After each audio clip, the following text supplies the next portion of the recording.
శ్రీ గురుభ్యో నమః.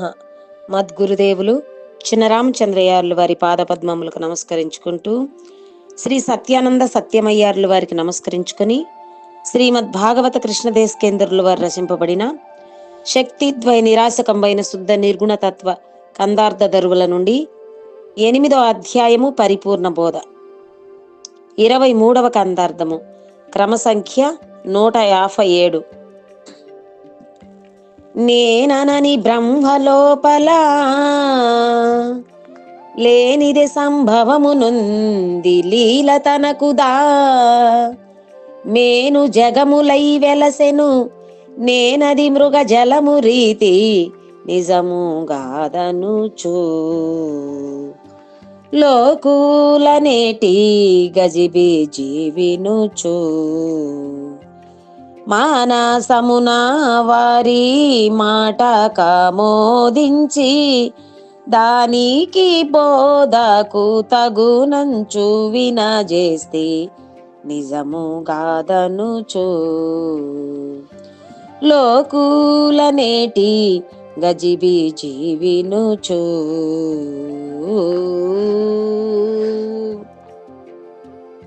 శ్రీ గురుభ్యో నమః. ఆత్మానాత్మరకితం అచల పూర్ణోపదేశికం శ్రీ నిశ్చలానంద నారాయణ గురోర్శిష్యం శ్రీశైల వంశాంబుతిరేవ జాతం శ్రీ పరమానంద శంకరేంద్రం గురుం భజామి. మద్గురుదేవులు శ్రీ శ్రీ పరమానంద శంకర నారాయణ స్వామి వారి పాదపద్మములకు నమస్కరించుకుంటూ, శ్రీమద్ భాగవత కృష్ణదేశకేంద్ర ప్రభువులచే విరచితంబైన శక్తిద్వయ నిరాశకంబైన శుద్ధ నిర్గుణ తత్వ కందార్థ దరువులు 8వ అధ్యాయము పరిపూర్ణ బోధ నుండి ఈరోజు మనము 23వ కందార్థాన్ని విచారించుకుంటున్నాము. అంటే క్రమసంఖ్య 157. క్రిందట 155, 156 కందార్థములలో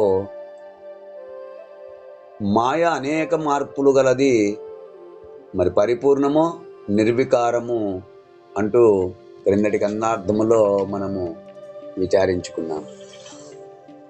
ఇక తదుపరి కందార్థము 8వ అధ్యాయం పరిపూర్ణ బోధలో 157 క్రమసంఖ్య పరిపూర్ణ బోధ.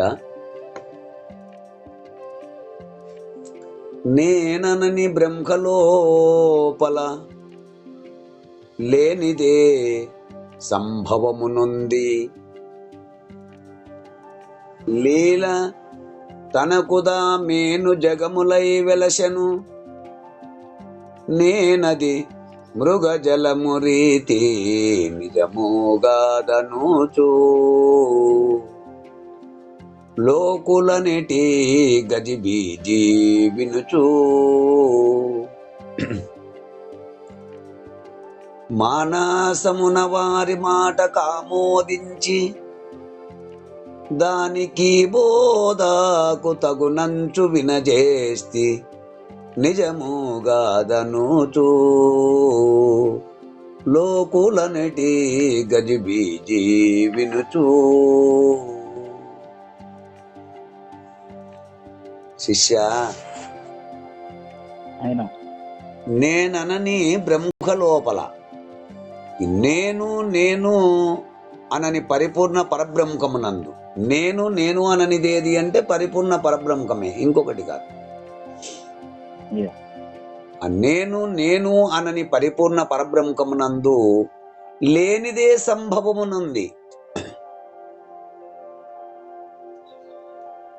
అంటే ఆ పరిపూర్ణ పరబ్రహ్మమునందు లేకనే తనకు తానుగానే తోచి, అంటే మూలము గాని స్థానము గాని లేకనే ఆ పరిణామమునకు లోనై లేనిదే ఎరుక ఏర్పడి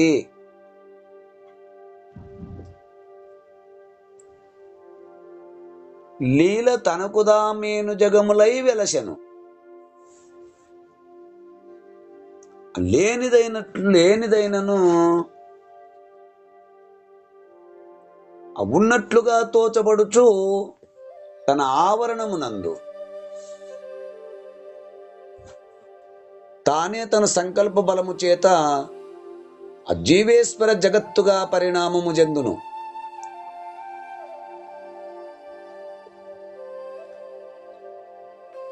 అంటే స్వతఃసిద్ధమైన పరిపూర్ణమునందు ఈ అధిష్టాన రూపమైన బ్రహ్మము అంటే గుర్తెరిగే శరీరము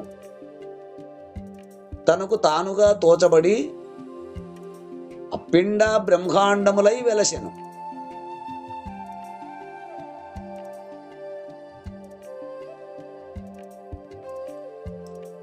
నేనది మృగజలము రీతి నిజముగాదనుచు ఈ పరిణామ క్రమమునకు లోనైన గుర్తును అంటే ఎరుకను ఏదైతే ఉన్నాననుకుంటుందో దాన్ని గుర్తును ఎరుకను నేను ఎండమావుల యందు తోచబడు నీటి వలె సత్యము కాదనుచు అంటే అది మృగజలము రీతిగా నిజము కాదని, ఎండమావులి జలము కనపడుతూ ఉన్నప్పటికీ అది లేనిదే. మృగజలము రీతిగా నిజము కాదని లోకులు అనేటి గజిబిజి వినుచు. లోకులు అనగానెవరిక్కడ అంటే మతవాదులు. ఆ మతవాదులు సిద్ధాంతపరచిన భిన్న భిన్న సిద్ధాంతముల దృష్టిలో ఉంచుకొని ఆలోచించి అంటే శాస్త్రజ్ఞులు చెప్పేటి గజిబిజి మాటలు విని మానసమున అంటే మనస్సున వారి మాటకు ఆమోదించి నా మనస్సులో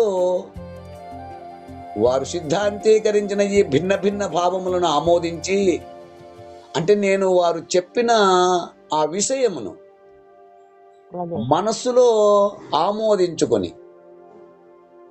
దాని కీబోధాకు తగునంచు వినజేస్తే అంటే నిజము కాదు అను హంసమందు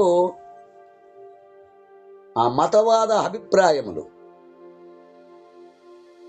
ఆ పరిపూర్ణ బోధయందు నిజము కాదు అను భిన్నా భిన్న హంసములకు సమన్వయము గావించి నేననని బ్రహ్మ లోపల అంటే లేని ఎరుక ఏర్పడుటను అదే సృష్టి కారణమని చెప్పిన మాటలను ఆమోదించి దానికి ఈ బోధ సరిపోతుంది అని గజిబిజి లేకుండగా ఈ గ్రంథ రూపముగా నేను నీకు తెలియచేయుచున్నాను. అంటే ఇక్కడ మనకి ఏమర్థమవుతుంది? నేననని బ్రహ్మమనగా పరిపూర్ణము. ఈ పద ప్రయోగమును బట్టి నేననే బ్రహ్మం ఒకటి, నేననని బ్రహ్మం ఒకటి అని రెండు బ్రహ్మములు ఉన్నట్లు తెలియబడుతుంది. మరి ఈ రెండింటిని ఏ విధంగా విడదీసుకోవాలి అంటే గురుమూర్తి ద్వారా విచారణ చేసినప్పుడే నేనని బ్రహ్మం అంటేది, నేనని బ్రహ్మం ఏది అని మనకు తెలియబడుతుంది. ఈ నేనని బ్రహ్మము అనగా పరిపూర్ణం. నేననే బ్రహ్మం ఒకటి, ఆ నేను అనేటువంటి బ్రహ్మం ఒకటి, ఈ రెండు నేననే బ్రహ్మం ఒకటి అని తెలియబడుతుంది. ఈ నేననే బ్రహ్మము ఎరుక పరిపూర్ణ బ్రహ్మము యొక్క ప్రతిబింబమే అంటే ఎరుక.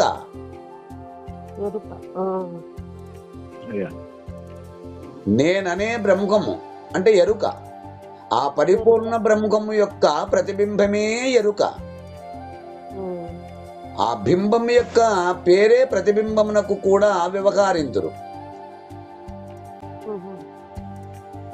ఆ బింబము బ్రహ్మము గనక ప్రతిబింబమునకు కూడా బ్రహ్మమని పేరు. కానీ బింబము పరిపూర్ణము ఉపాధిరహితమైనది కనుక నేను అనని బ్రహ్మము. మరి ప్రతిబింబము అవిద్యోపాధి కలిగినది గనుక ఇది నేను అని బ్రహ్మము. అవిద్యోపాధి అంటే ఉపాధి కలిగినటువంటిది. అవును ఆవరణ ఇది పెట్టుకొని ఉంది. అజ్ఞానముతో కూడుకొని ఉపాధి అంటే ఈ శరీరం అనేటువంటి ఉపాధి కలిగినది గనక ఆవరణములోనేనున్నది గనక ఇది నేను అనే బ్రహ్మము, నేను అనే బ్రహ్మము. కనుక ఇది కారణాకార్యత్వములతో కూడుకొని ఉన్నది. మరి పరిపూర్ణము సనాతనమనియు అందులో లేని మాయ ఒకటి తనకు తానుగానే ఏర్పడి అంటే మూల ప్రకృతి ఆ సమస్త జగత్తును సృష్టించుచున్నట్లుగా మనకు అచల ఋషులు తెలియచేస్తున్నారు. కానీ పరిపూర్ణ ఉపనిషత్తులలో తెలియబడుతున్నది లేని మాయ ఒకటి తనకు తాను ఏర్పడి మూల ప్రకృతి సమస్త జగత్తును సృష్టించుచున్నట్లుగా మనకు ఉపనిషత్తులలో తెలియబడుతుంది. కానీ పరిపూర్ణమును మాయను కూడా బ్రహ్మ ఆత్మ అనే శబ్దములతో వ్యవహరించుటచే ఏది శాశ్వతమైన బ్రహ్మము ఏది మాయాశబలిత బ్రహ్మమో ఈ రెండింటిని అంటే వస్తు నిశ్చయము దొరుకుటకు లేదు గనక అట్టి గజిబిజి లేకుండుటకై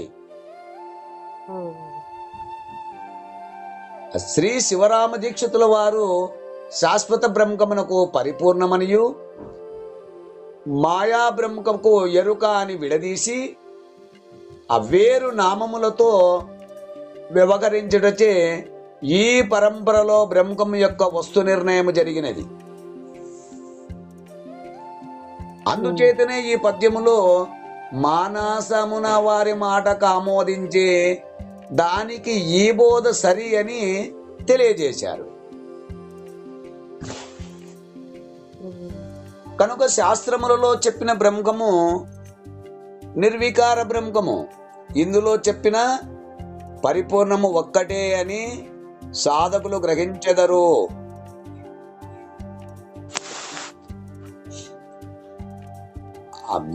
ఇదే విషయమును పైంగలి ఉపనిషత్తులో యాజ్ఞవల్క్య మహర్షి తన శిష్యుడైన పైంగలునకు తెలియజేసినట్లు సదేవ సౌమ్యేద ఇదమగ్ర ఆసిత్ అని తెలిపినారు. అంటే విశేష జ్ఞాన బుద్ధి చేతనే ఈ రెండింటిని విమర్శించాలి. శాశ్వతమైన బ్రహ్మం అంటేదో మాయా బ్రహ్మం అంటేదో ఈ రెండింటిని గజిబిజి లేకుండగా విశేష జ్ఞాన బుద్ధి చేతనే విమర్శించవలెను.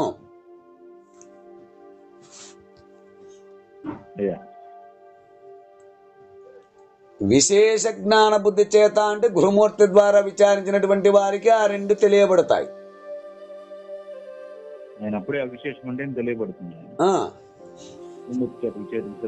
లేకపోతే తెలియబడదు. శాస్త్రం చదివితేనే తెలియబడదు. మరీచిక జలాపూర్ణ కుంభవద్భావతే జగత్ క్షీరపానేన సర్పస్య విషం సత్య ఘతేద్భవేత్ అంటాడు. అంటే ఈ మరీచిక జలపూర్ణ కుంభావద్భవతి యావత్ జగత్ అంతా కూడా అంటే ఎండమావులు అనగా మృగజలములు. ఈ యావత్ జగత్తంతా కూడా ఆ సూర్యుని కిరణముల వలన కలుగుతున్నవి. ఆ సూర్యుడు అస్తమించిన పిదప ఆ ఎండమావుల జలము కనపడము లేదు. అది పోవునని విచారించి అది అందరం ఎరుగుదుము. అయితే ఉదయము గాని సాయంత్రము గాని అవి తోచడము లేదు. ఏవి? ఎండమావులు. మధ్యాహ్నం మాత్రమే సూర్యకిరణముల ఉష్ణోగ్రత ఎక్కువగా ఉన్నప్పుడు మాత్రమే అది భూమి బాగా కాలి ఆ భూమిలో ఆ లోపల అందలి ఉన్నటువంటి ఒక చెమ్మ ఆవిరి రూపముగా పైకి లేచినప్పుడు మాత్రమే అది మృగజలముగా తోచుచున్నది, జలం ఉన్నట్లుగా తోచుచున్నది.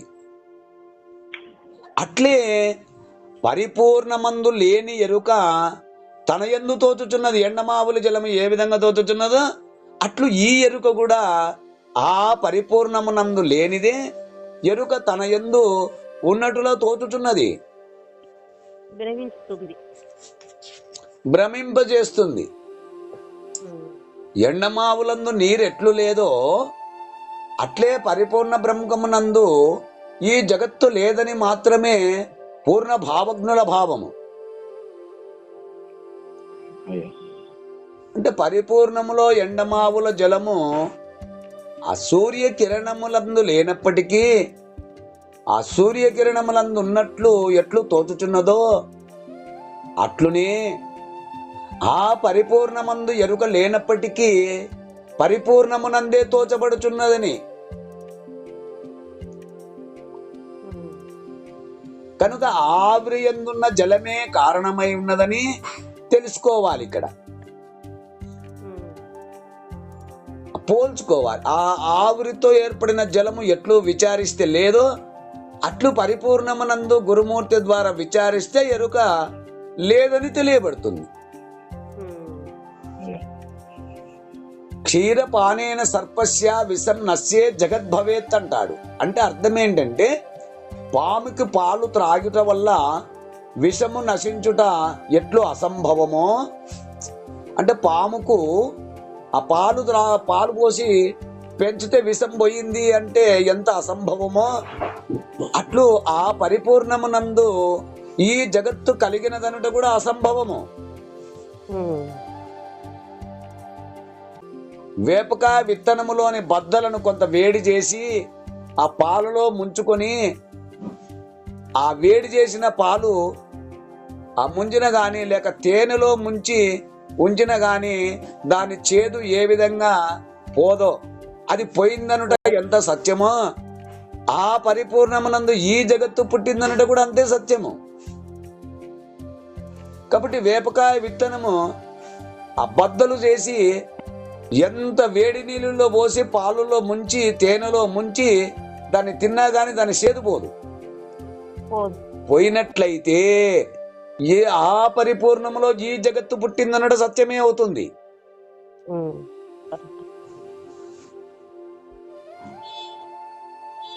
వాటిని నీటితో కడిగి రుచి చూచినా అది చేదుతనము మిగిలే ఉంటుంది. పెద్దలు చెప్తారు చింత తెచ్చినా పులుపు చావదు అన్నట్లు. ఏమి మనం ఇది వాడికలో ఉండనే ఉన్నది. చింత చచ్చినా పులుపు దావదు అన్నట్లు మనము వింటూనే ఉంటాం. అట్లునే పాముకు విషము సహజము, అది సహజమైనది, పుట్టుకతో వచ్చును, తిరిగి మరణముతో నశించును. కానీ మధ్య పాలు పోసి పెంచిన ఆ పామునకు విషము హరించదు, విషము మిగిలియే ఉండును. కనుక పాలు త్రాగుట వల్ల విషము పోవుట అసత్యము గనక సత్యం ఎన్నిటికీ కాదు గనక ఇచ్చట కూడా ఆ జగత్తును పాము విషముతో పోల్చినారు.